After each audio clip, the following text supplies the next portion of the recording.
Ez li dilekî digerim ji fesadiyê dûr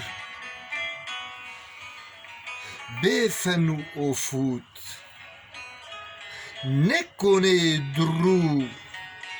ne hesûdê wek güza hesûs ne qurê poz bilind be ji xwe re li dilekî digerim bila şuştî be ji qirêjiyê bila parzilandî bi ji nezantiyê